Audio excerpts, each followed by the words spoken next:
मेहरबानी। मुल्तान वालों, मुझे एहसास है, नवाज शरीफ साहब को एहसास है, शहबाज शरीफ साहब को एहसास है, और सिर्फ एहसास नहीं, अल्लाह गवाह है कि दिल में तकलीफ है कि आज महंगाई है। मैं आपको अल्लाह को गवाह बना के कहती हूं कि दिल में शदीद तकलीफ है कि आपके घरों में मुश्किलात हैं। आटा महंगा है, रोटी महंगी है, सब्जी महंगी है, गोश्त महंगा है, दालें महंगी हैं, बिजली महंगी है, गैस महंगी है। मुझे तकलीफ है इस बात की, मुझे शदीद तकलीफ है इस बात की। मेरा दिल आपके साथ धड़कता है, लेकिन मुझे ये भी पता है कि आपको भी पता है, मुल्तान को भी पता है, और पाकिस्तान की आवाम को भी पता है कि ये महंगाई किसकी अता की हुई है। ये महंगाई पाकिस्तान में जिसका अजाब आज 22 करोड़ आवाम भुगत रही है, ये महंगाई किसकी लाई हुई है, पाकिस्तान की आवाम अच्छी तरह जानती है। मुल्तान के मेरे भाइयों और बहनों, आप ये भी जानते हो ना, गवाही देते हो कि नवाज शरीफ को अल्लाह ताला ने और आपने 3 बार हुकूमत दी। एक दफा 2.5 साल में घर भेज दिया, दूसरी दफा 3 साल में घर भेज दिया, और आखिरी बार 4 साल के अंदर अंदर बेटे से तनख्वाह ना लेने पर उठा के दफ्तर से बाहर फेंक दिया। लेकिन आप सब गवाह हो, कौम गवाह है कि जब जब नवाज शरीफ की हुकूमत आई, तब तब पाकिस्तान ने यूं टेक ऑफ किया। हर बार जब नवाज शरीफ की हुकूमत आई तो महंगाई भी कम हुई, पाकिस्तान के अंदर तरक्की भी आई, पाकिस्तान के अंदर बड़े बड़े मंसूबे भी आए, और अल्लाह ताला का फजल है, आज मैं दावे के साथ कह सकती हूं, आपको गवाह बनाकर कह सकती हूं कि पाकिस्तान के 75 साल में अगर नवाज शरीफ के 9 साल निकालो तो खंडरात के अलावा कुछ नहीं बचता।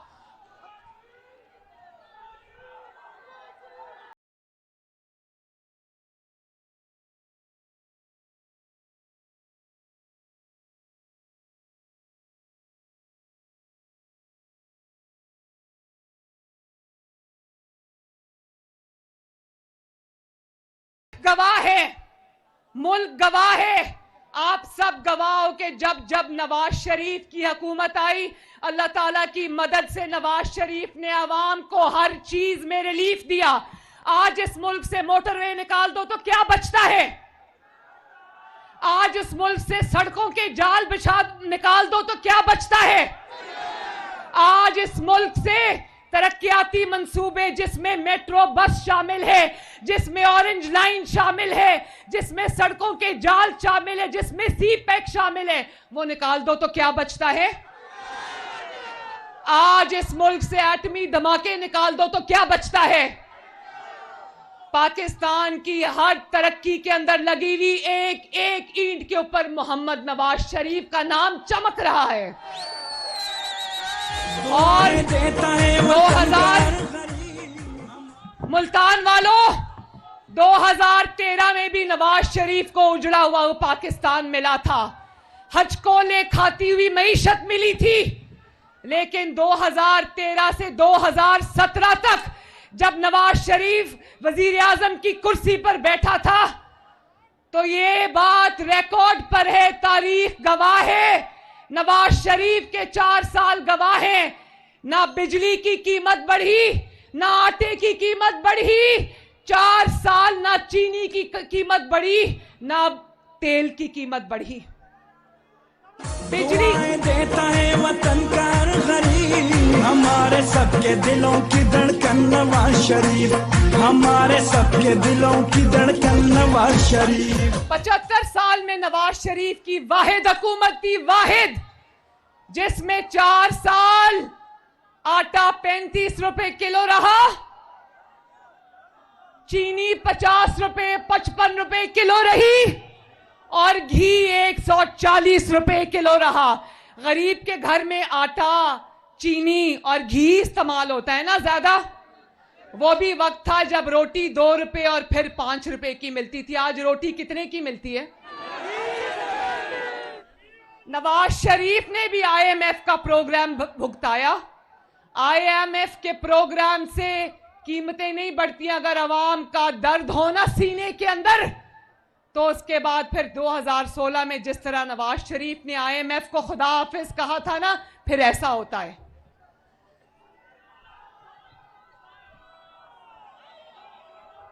और एक मुआहिदा मुल्तान के भाइयों बहनों, एक मुआहिदा आईएमएफ के साथ इमरान खान भी करके गया। आज जो हमें कीमतें बढ़ानी पड़ रही हैं, वो उस मुआहिदे की वजह से जो इमरान खान करके चला गया, और जाते जाते उस मुआहिदे को फाड़ के और भी ज्यादा तबाही करके चला गया।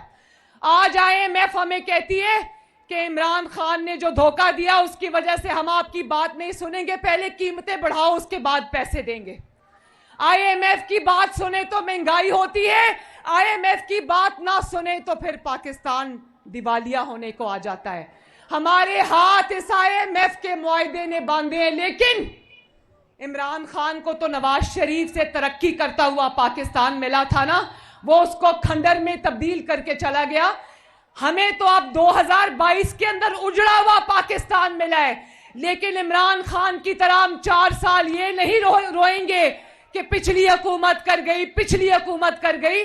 हम आपको हकायक जरूर बताएंगे, क्योंकि आपको हकायक का इल्म होना चाहिए, मगर हम आपको साथ ये भी बताएंगे कि जिस तरह नवाज शरीफ ने हर बार कौम को अल्लाह ताला के फजल से मुश्किलात से निकाला, इस बार भी नवाज शरीफ इंशाअल्लाह पाकिस्तान को निकाल के ले जाएगा।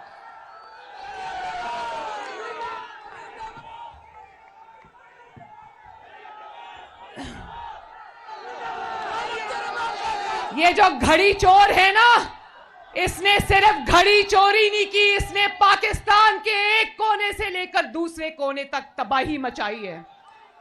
और आज गौर से सुनना, ज्यादा लंबी बात नहीं करूंगी क्योंकि मुझे पता है मगरिब का टाइम होने वाला है। आज बाजवा साहब जब रिटायर हुए तो उन्होंने लोगों को कहा कि मैं मानता हूं कि इमरान खान जैसा ब्लंडर हमसे हुआ है। ये पाकिस्तान के 75 सालों में तारीख का सबसे बड़ा ब्लंडर था, और ये वो ब्लंडर था जिसने मुल्क के एक कोने की दूसरे कोने से लेकर, एक कोने से लेकर दूसरे कोने तक तबाही मचा दी। अब एतराफ काफी नहीं, सिर्फ ब्लंडर करने का एतराफ काफी नहीं, अब वो जो दाग मुल्क और कौम के माथे पे लगाया उसको धोना पड़ेगा। इस फितने को उठाकर सियासत से बाहर फेंकना पड़ेगा। इस घड़ी चोर को सियासत से उठाकर बाहर फेंकना पड़ेगा। और ये ब्लंडर नहीं था, ये सांप था जो 5 के टोले ने पाला, सांप। अब यही सांप उस 5 के टोले को डस रहा है, वो उसका गिरबान पकड़ रहे हैं, वो उसका गिरबान पकड़ रहा है। मैंने 2019 में ये बात की थी कि इनकी जो गठजोड़ है ना, उसकी हांडी जो है वो चौराहे में फूटेगी एक दिन। और ये आपस में एक दूसरे को नहीं डस रहे, ये मुल्क को भी डस के चले गए। तो हौसला रखना मुल्तान वालों, मुश्किलात जरूर हैं, लेकिन इंशाअल्लाह ताला वो दिन भी दूर नहीं जब शहबाज शरीफ 12 बजे दफ्तर नहीं आता और 4 बजे बनी गाला में जाकर रूपोश नहीं हो जाता। शहबाज शरीफ सुबह 6 बजे अपना काम शुरू करता है। और यह भी मैं बता दूं कि अगर मुस्लिम लीग नून इस मुल्क को मुश्किलात से नहीं निकाल सकती, तो पाकिस्तान में कोई सियासी जमात ऐसी नहीं है जो इस मुल्क को मुश्किलात से निकाल कर ले जाए। हौसला रखो, वक्त लगेगा, लेकिन इंशाअल्लाह ताला वो वक्त आएगा जब आपको हम इन मुश्किलात से निकाल कर ले जाएंगे इंशाअल्लाह।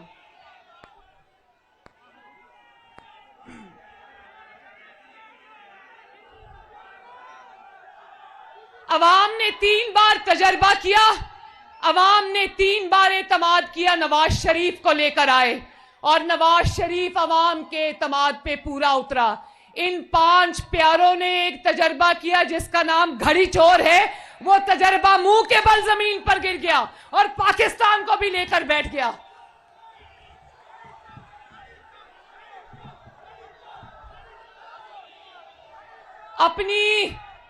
अपनी इकोनॉमी ठीक कर ली, अपने घर की मईशत ठीक कर ली, पाकिस्तान की मईशत बर्बाद करके रख दी। और सिर्फ कारकर्दगी बदतरीन नहीं थी, सिर्फ हुकूमत में परफॉर्मेंस खराब नहीं थी, ऑपोजिशन में भी परफॉर्मेंस खराब है। 2-2 घंटे की गिरफ्तारियों में जिस तरह बच्चों की तरह ये बिलक बिलक के रो रहे हैं, कसम से तरस आता है इन लोगों के ऊपर। अगर हुकूमत करनी नवाज शरीफ से नहीं सीखी थी तो ऑपोजिशन करनी नवाज शरीफ से सीख ली होती। कहते थे कि पहली बार टक्कर के लोगों से पाला पड़ा है। टक्कर के लोग जमीन पर बैठ के बच्चों की तरह रो रहे हैं। टैंकों के आगे लेटने का दावा करने वाले बार बार बिलक बिलक के रो रहे हैं। टीवी पर देख रहे हो ना। पहली बार बेफैज हुए हैं। क्या पहली बार बेफैज हुए हैं? तो इनको समझ नहीं आ रही, क्योंकि फैज के सर पर सियासत करते रहे, उसकी बैसाखियों पर सियासत करते रहे। अब इनको समझ नहीं आ रही। मैं नवाज शरीफ साहब की जुर्रत और बहादुरी याद है ना? क्या बेटा है इस कौम का, बीवी की मौत की खबर भी जेल में मिलती है, लेकिन किसी ने उसको रोते देखा? बेटी का हाथ पकड़ के पाकिस्तान वापस आया, जेल चला गया, किसी ने रोते देखा? सीना तान कर इंतकाम और जबर और जुल्म का सामना किया, किसी ने उसको रोते देखा? जेल में बीमार था मगर इनसे भीख नहीं मांगी। बेटी को बाप के सामने गिरफ्तार किया, किसी ने नवाज शरीफ को रोते देखा? किस धड़ से, किस शान से, किस बहादुरी से सीना तान के लड़ा है नवाज शरीफ। आज जब मैं इनकी रोती हुई शक्लें देखती हूं तो मुझे नवाज शरीफ पर फख्र होता है।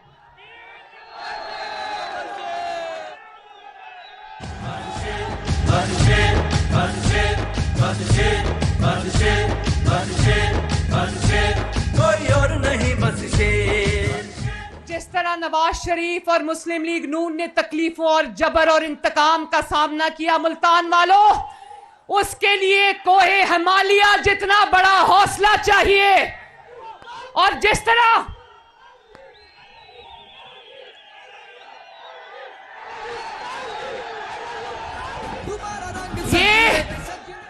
ये 5-5 दिन की जेलों के ऊपर रो रहे हैं, हम 5-5 महीने 2-2 साल सजाए मौत की चक्कियों में हंस के काट के आए हैं। आई कौम दी बेटी जीवे मरियम नवाज। शाहिद खाकान अब्बासी पर झूठा मुकदमा बना, किसी ने शाहिद खाकान को रोते देखा? ये राणा सनाउल्लाह बैठा है, इसके ऊपर मंशियात का झूठा मुकदमा बना, सजाए मौत हो सकती थी, किसी ने राणा साहब को रोते देखा? किसी ने एहसन इकबाल को रोते देखा? किसी ने ख्वाजा साद रफीक को रोते देखा? किसी ने शहबाज शरीफ को रोते देखा?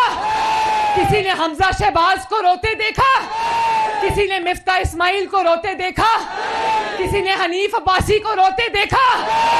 किसी ने राजा कमरुल इस्लाम को रोते देखा? किसी ने कामरान माइकल को रोते देखा? किसी ने ख्वाजा सलमान रफीक को रोते देखा? किसी ने मरियम नवाज को रोते देखा?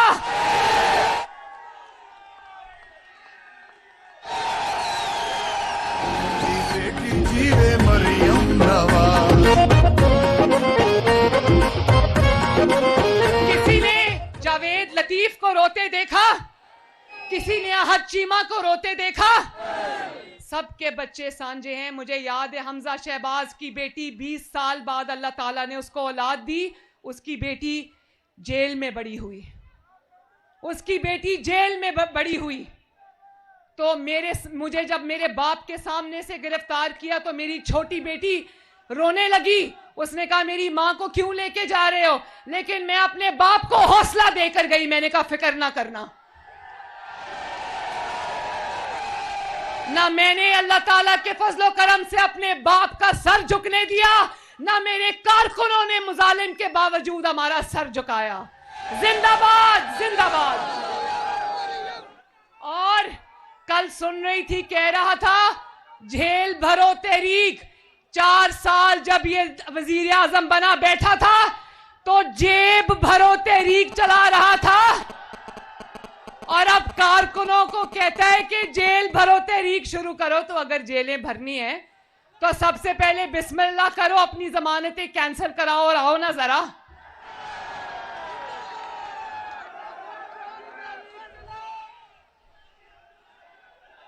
वो जो हीरे जवाहरात, वो हीरे की अंगूठियां जो ली हुई हैं, वो जो जमीनें ली हुई हैं, वो जो जायदादें बनाई, आओ ना उनका हिसाब दो।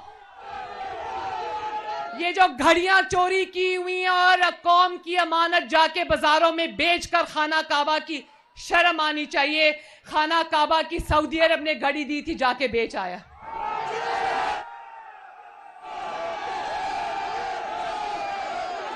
लोगों को कहता है कि जेलें भरो, और खुद कहता है, खुद बुज़दिलों की तरह ज़मान पाक के बंकर में छुप के बैठा है और कहता है कारकुनों आओ। खवातीन को बुलाकर ज़मान पाक में खड़ा किया हुआ है कि कहीं मुझे पुलिस पकड़ के ना ले जाए। और यकीन जानो, इसके दौरे हुकूमत में मेरा बैग जिसमें मेरी दवाइयां और कपड़े थे ना, 4 साल वो बैग तैयार था कि जब भी आए मुझे गिरफ्तार करके ले जाए।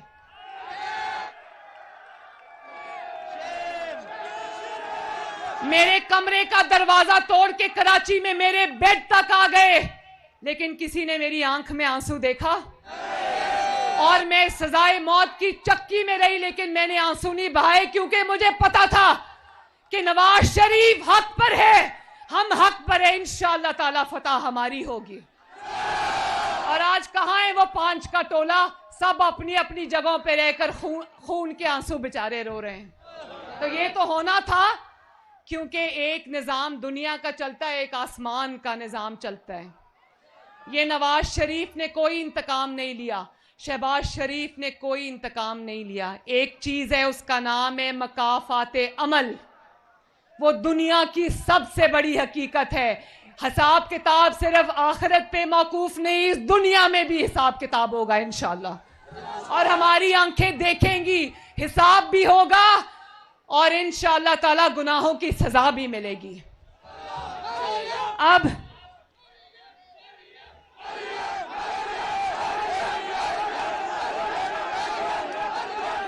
जो 4 साल ये कहता रहा कि इन सबको जेलों में डालूंगा, आज कह रहा है आओ और जेलें भरो। जो 4 साल ये कहता रहा मैं इन सबको रुलाऊंगा, आज वो बच्चों की तरह चीखें मार मार के रो रहा है। ना करो भाई, मुझे तरस आता है, इस तरह ना रो, थोड़ा हौसला करो। अगर हौसला नहीं है तो मुस्लिम लीग नून के लीडरों से देख लो, सीख लो हौसला क्या होता है। मुफ्त मशवरा है। सियासतदान का दिल तो बड़ा होता है, सियासतदान का जिगर तो बड़ा होता है, लेकिन ये सियासतदान हो तो इनका दिल बड़ा हो ना। ऐसा करते हैं, चंदा जमा करते हैं और इनको टिश्यू पेपर का एक ट्रक भेजते हैं। सियासतदान रोता नहीं, सियासतदान डट के मुकाबला करता है, और मुकाबला करता नहीं है, मुकाबला जीतता है।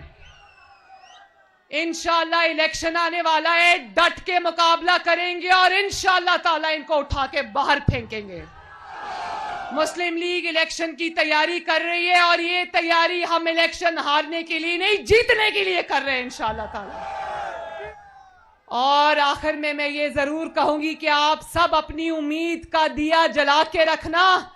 और वो जो शाकिर शुजाआबादी का शेर है जो मैं बहुत शौक से पढ़ती हूं, तू डीवा बाल के रख जा,